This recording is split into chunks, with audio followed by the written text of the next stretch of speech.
बिस्मिल्लाहिर्रहमानिर्रहीम।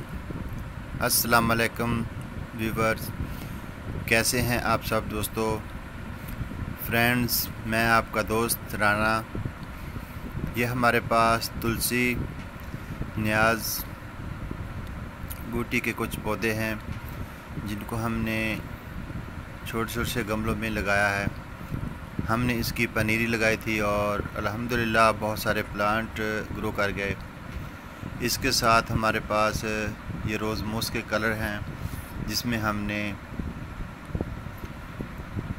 बहुत सारे कलमें लगाई हैं। इसके साथ ये हमारे पास एक बेल बूटी है जो कि हमने कलम से ग्रो की है और अभी ये बहुत ही प्यारी, और इसके ग्रीन पत्ते जो हैं काफ़ी सारे अपने फैलाव में हैं। तो हमने रोज़मोस के कलर को जो टहनियाँ थी उनको तोड़ा और आधा घंटा पानी में भिगो दिया। तो व्यूअर्स देखें ये कितनी फ़्रेश और हेल्दी हैं। तो अब हम इसको खुश्क मिट्टी के जो गमले हैं उसके अंदर एक सर्कल में लगा देंगे। तो चलें मिट्टी की बात करते हैं। तो मिट्टी हमने सैंड रिवर, इसमें बालू मिट्टी और कंपोस्ट और थोड़ा सा गाव डंग डाला। इन सभी को मिक्सचर बना के एक अच्छी सी मिट्टी तैयार की और इसमें इसको लगा दिया ताकि ये 1 से 2 महीना इसमें इसको फुल एनर्जी मिले और ये खूब बड़ी हो और बहुत सारे फ्लावर उठाए। तो इस तरह हमारे पास काफ़ी सारे छोटे छोटे गमले पड़े हुए थे जिनमें हमने अलग अलग से बहुत सारे पौधे लगा दिए। नन्हे नन्हे पौधे लगाए और बड़े भी लगाए। तो इनकी जो ग्रोथ है इंशाल्लाह आने वाले चंद दिनों में बहुत अच्छी हो जाएगी। तो व्यूअर ये देखें, आपने हमारी इससे पहले वाली वीडियो में देखा होगा कि हमने किस तरह लेमन के 3 से 4 पौधे लगाए थे अलग अलग गमलों में। तो वो भी आपको दिखा देते हैं कि कितने ये फ्रेश और इनके लीव्स कितने हेल्दी हैं और ये बहुत ही अच्छे से ग्रो कर रहे हैं। और इसके साथ हमने रोज़मोस की जो छोटी छोटी कलमें लगाई थी वो भी काफ़ी बड़ी हो चुकी हैं और ये भी इनका मौसम है, बहुत सारे फ्लावर उठाएंगे। तो इसके साथ हमने इमली के पौधे भी लगाए जो कि हमने अपने घर में बीज से ग्रो किए थे। उनको भी हमने अलग गमलों में ट्रांसप्लांट कर दिया। तो व्यूअर्स देखें, ये हमारे पास एक कॉर्नर है और इस कॉर्नर में हमने काफ़ी सारे प्लांट जो हैं लगा दिए।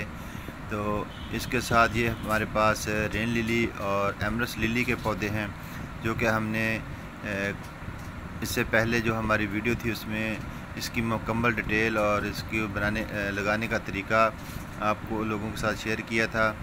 तो इस तरह ये भी हमारे जो पौधे हैं काफ़ी हेल्दी और ग्रोथ कर रहे हैं। तो इन पे फ्लावर कब आएगी कुछ पता नहीं।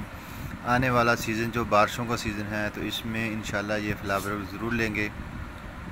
तो इसके साथ ये भी हमारे पास वैरायटी है, एलोवेरा का प्लांट है जो आप लोगों के साथ हमने शेयर किया था। ये बहुत ही छोटा सा प्लांट था और देखें व्यूवर्स इसकी हेल्थ कितनी अच्छी है, कितना ये ग्रीन और हेल्दी प्लांट है।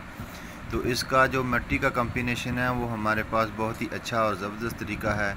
हम अपने घर में जो वर्मी कंपोस्ट तैयार करते हैं उसमें बहुत ही एनर्जी होती है और ये पौधे की हेल्थ के लिए बहुत ही अच्छी होती है।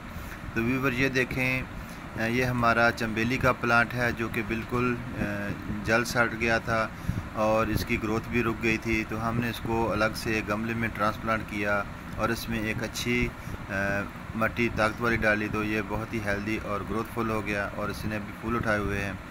इसके साथ हमारे पास जो हवा से आंधी से उड़कर शीशम के बीज आते थे वो भी हमारे गमलों में उगे हुए हैं और उसकी ग्रोथ भी बहुत अच्छी है। तो व्यूअर ये देखें, हमारे पास जो तुलसी के पौधे हैं ये बिल्कुल छोटे छोटे हमने 1 से 1.5 माह पहले ट्रांसप्लांट किए थे इन गमलों में और आज इनकी सेहत बहुत ही अच्छी है। और ये हमारे पास गुले दोदी का प्लांट है जो कि काफ़ी बड़ा हो चुका है और इसके हमने बहुत सारी कलमें लेकर इससे बहुत सारे पौधे तैयार कर लिए हैं। तो व्यूअर देखें, हमारा ये छोटा सा लुक व्यू जो एक कॉर्नर में है। तो इसके साथ हमारे पास कोरियन ग्रास भी है। ये हमारे पास मूंगफली का पौधा है। तो व्यूअर